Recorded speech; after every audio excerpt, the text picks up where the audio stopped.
Капитални инвестиции нема, а владата продолжува редовно да се задолжува на домашниот пазар.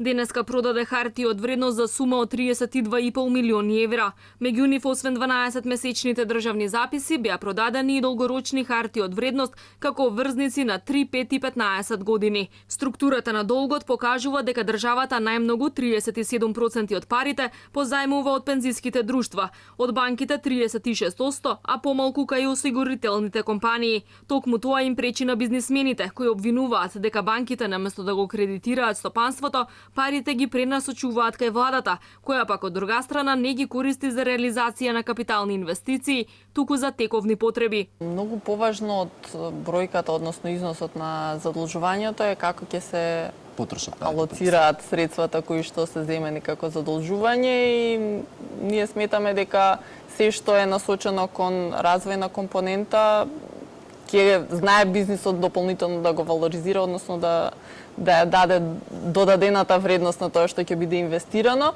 Меѓутоа не треба да се преминуваат некои граници затоа што тоа може да предизвика други проблеми за системот. Поддржуваме секое задолжување кои што ќе бидат средства правилно искористени, посебно во државата да инвестира во инфраструктурните проекти и средства да се трошат да се врши задолжување на државата за изградба на нови инфраструктурни проекти, за изградба на автопатишта, на железнички пруги и така натака, од кои што инвестиции и задолжување сите заедно ќе имаме бенефити, ќе врати тоа на соодветен начин на државата. Владата во последниве 3 месеци повторно го зголеми задолжувањето. Јавниот долг само во вториот квартал пораснал за 50 милиони евра и достигна 5,14 милиарди евра или 47,7% од бруто домашниот производ.